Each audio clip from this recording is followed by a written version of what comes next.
Yaz dönemi. 3-4 ay sürecek keyifli sıcaklık, hiç bitmeyen güneş ışığı ve her yerde neşeli tatil konuşmaları. Anlatacaklarımız tam olarak da bunlar değil. Her yaz dönemine girildiğinde aracınızla ilgilenmeniz gereken bazı kurallar mevcuttur. Uzun akan araç konvoyları, seyahat sırasında hiç bitmeyen sıcaklık ve aracınızın bu zor koşullarda verdiği tepki. İşte bu tepkiler aracınızın sağlıklı olup olmadığını gösteren tepkilerdir. Bununla birlikte, yoldaki koşulları aracınızın lehine değiştirmek ve arabanızın bunlara nasıl tepki vereceğini seyahate çıkmadan önce kestirerek bu koşulları değiştirmek sizin elinizdedir. Evet, sıcak havalarda araba kullanmak tamamen farklı bir seyahat olabilir ancak bu seyahatin kabusa dönüşmemesi için yapılması gereken bazı basit kurallar vardır. Bunları hayata geçirerek aracınızı yaza hazırlamanız, hiçbir sorun yaşanmaması için gereklidir.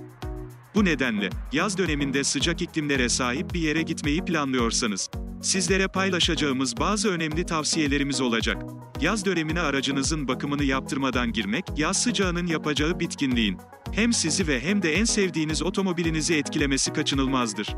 Bu nedenle, stressiz bir yaz yolculuğu yapabilmek için bu yapılması gerekenleri gözden geçirdiğinizden emin olun. Hadi başlayalım. Aracınızda olması gerekenler: bağlantı kabloları, telefon şarj cihazı, su, el feneri, yansıtıcı üçgenler, araç kutusu, ilk yardım çantası, yangın söndürme tüpü. Aracınızın periyodik bakımı geldiyse geciktirmeyin. Periyodik bakımda araç yağına ve suyuna, fren balatalarına, yağ filtresi ve hava filtresine, hidrolik yağlara, yakıt filtresine, polen filtresine bakılır ve gerekli işlemler yapılır.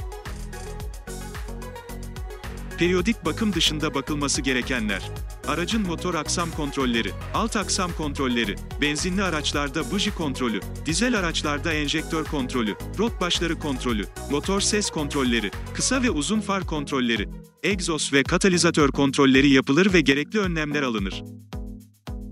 Benzinli araçlarda buji kontrol ve temizlik. Bujilerin kontrolü ateşleme yönünden çok önemlidir. Arızalı buji, araç motorunun sağlıksız çalışmasına ve ayrıca fazla yakıt yakmasına neden olur.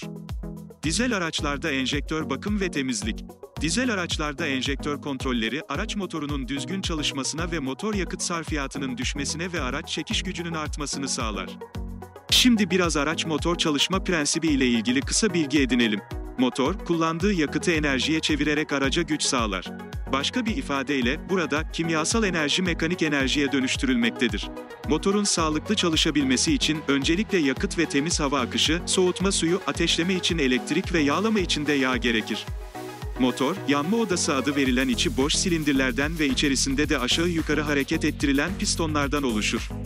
Temel hareket işlemine dönüşecek ilk işlemin başladığı yer işte burasıdır. Yanma haznelerinin içerisinde yakıt ve hava yanarak pistonun hareket etmesine neden olur. Arabalarda genellikle çeşitli konumlarda olan bu silindirlerden 4, 6 veya 8 adet bulunur. Ayrıca, motorda birlikte çalışan yüzlerce parça vardır. Bundan dolayı, aracın yaz bakımını yaptırırken, uygun eğitim almış deneyimli bir oto tamircisine uğramalısınız. Aracın tüm bu parçalarının, mekanik, kimyasal, elektrik ve elektronik olarak birçok parçadan meydana geldiğini unutmayalım. Debriyaj ayarları, baskı, balata kontrol ve temizlik. Araçların debriyaj sistemleri zamanla arızalanabilir. Mutlaka periyodik olarak kontrol edilmeli, debriyaj kavrama testleri mutlaka yapılmalı ve varsa değişecek parçalar değiştirilmelidir. Bu parçalardan bazıları, resimde görülen baskı, balata ve debriyaj merkez sistemleridir. Araç hortum kontrollerinin yapılması. Araçta kullanılan hortumlar zamanla eskir ve patlar. Aracınızın arıza vermemesi için belirli periyotlarda bu hortumların kontrolünün sağlanması çok önemlidir. Bu hortumlardan bazılarını yakıt, hidrolik yağ ve su taşıyan hortumlar olarak sıralayabiliriz. Araç fren sistemleri kontrollerinin yapılması. Aracımızın en önemli sisteminden birisi fren sistemleridir. Bu sistem fren disk ve balataları içermektedir. Eskiyen disk ve balataların değişimi hayati önem taşımaktadır. Aracınızı periyodik bakıma soktuğunuzda mutlaka fren sistemlerine de baktırınız. Araç lastik kontrollerinin yapılması. Araç lastiklerinin bir ömrü vardır. Lastiklerinizin eskime durumunu ve havalarını mutlaka kontrol ettirin. Belirli bir süreyi geçen lastikler sertleşir ve resimde görüldüğü gibi özürlenir ve çatlar, özelliğini kaybeder. Özelliğini kaybeden lastikleri zamanı gelince mutlaka değiştiriniz. Araç silecek kontrollerinin yapılması. Araçların silecekleri de zamanla sertleşir ve özelliğini kaybeder. Özelliğini kaybetmiş silecekler camı iyi temizlemez ve görüş mesafesini kısıtlar. Böyle durumda, yola çıkmadan mutlaka silecekleri kontrol ediniz ve eskimiş olan silecekleri yenileriyle değiştiriniz. Araç akü kontrollerinin yapılması. Arabanızın aküsünün kötüye gidiyor olabileceğine dair birkaç işaret. Motorun çalışması yavaş. Farlar loş, araba göstergesi zayıf. Akü üzerinde çatlaklar veya sızıntılar var, araç marşa basınca çalışmıyor. Bu işaretlerden herhangi birini fark ederseniz, arabanızı bir tamirciye götürüp aküyü kontrol ettirmeniz iyi olur.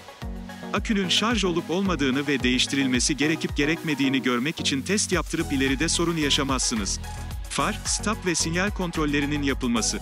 Aracınızın farlarını, stop ve sinyal lambalarını her periyodik bakımda kontrol edip varsa bir sorun mutlaka gerekli işlemleri yaptırınız. Araç teker balans ve rot kontrollerinin yapılması. Araçların tekerlekleri ve jantları çukura düştükçe ve tümseklerden geçtikçe zamanla hasar alırlar. Bu durum zamanla araç seyir halindeyken aracın titremesine ve hatta sağa sola çekmesine neden olur.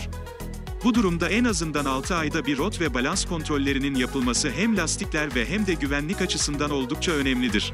Araç alt takım kontrollerinin yapılması. Araç alt takım kontrolleri çok önemlidir.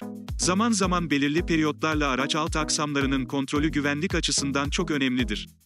Gevşeyebilen vidalar, yerinden çıkmış amortisörler, hatta gevşemiş olan teker bağlantılarının kontrollerinin yapılması emniyet açısından araç seyir halindeyken önem taşımaktadır.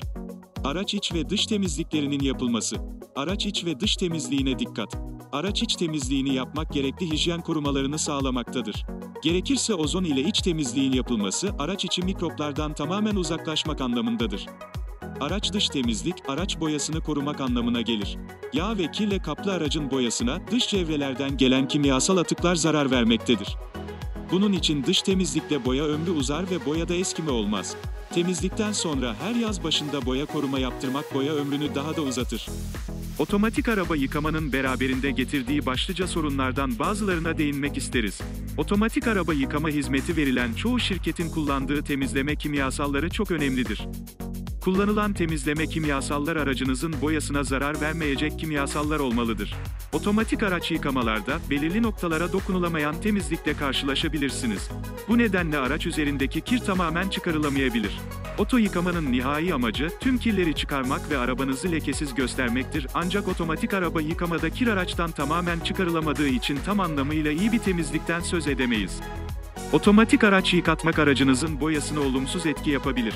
İleride aracınızın boyası mat hal alabilir. Çoğu otomatik araba yıkama şirketi, suyu kurutmak için çoğu durumda yeterli olmayan ısıtılmış hava kullanır. Araba yıkamadan sonra kurutma istenilen düzeyde değilse, daha sonraki aşamada araç üzerinde lekelenmeye neden olacaktır. Otomatik araç yıkamada yeterli su kullanılamadığından yıkama öncesi araç üzerindeki kirler tam olarak yumuşamayabilir. Bu nedenle, bir sonraki yıkama aşamasında yumuşamayan kirin çıkması zor hal alır. Bu sonraki yıkama aşaması, aracınızın çizilmesine ve matlaşmasına neden olabilir. Araç yaz bakımı ve sürüş konforu ile ilgili son birkaç bilgi. Genellikle yollardaki en fazla kaza geçirilen gün olarak adlandırılan ulusal tatillerimiz ve turistik yaz tatili programları için yola çıkılan dönemler, sürücüler için artan riskle birlikte gelir. Yollar, daha fazla deneyimsiz, dikkati dağılmış ve etki altında olan sürücülerle paylaşmak zorunda kalınmaktadır.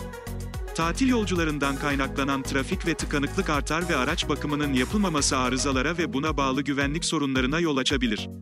Tatil programlarına başlamadan önce, hem araçları ve hem de sürücüleri yazın araç kullanmanın zorluklarıyla yüzleşmeye hazırlamak çok önemlidir. Yaz sıcağına ve artan sürüş riskine hazırlanmak için bir araç bakım kontrol listesini kullanmanızı öneririz. Aküyü korozyona karşı kontrol edin. Akü sıvısı sıcakta daha hızlı buharlaşır, bu nedenle aküde korozyon belirtileri olup olmadığını düzenli olarak kontrol ettiğinizden emin olun. Arızalı akünün yaz döneminden önce güvenli bir şekilde monte edilmesini önerir. Araç soğutma sıvısını ve diğer sıvıları kontrol ediniz. Yaz aylarında soğutma sistemine daha fazla dikkat edin. Tüm sıvı seviyelerine dikkat ederek soğutma sıvısını periyodik olarak boşaltın ve yeniden doldurun.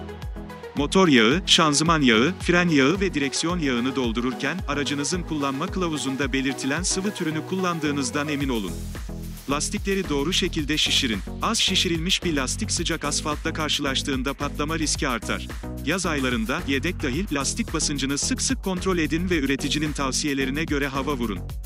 Klimanın çalıştığından emin olun. Aşırı sıcakta klimanın çalışması, sürücü konforu için olduğu kadar sürücü güvenliği için de kritiktir. Sıcağa bağlı yorgunluk sürme gücünü azaltabilir ve direksiyon refleks sürelerini geciktirebilir. Sıcaklıklar yükseldiğinde, hiçbir sürücü klima olmadan saatlerce araç sürmek zorunda kalmamalıdır.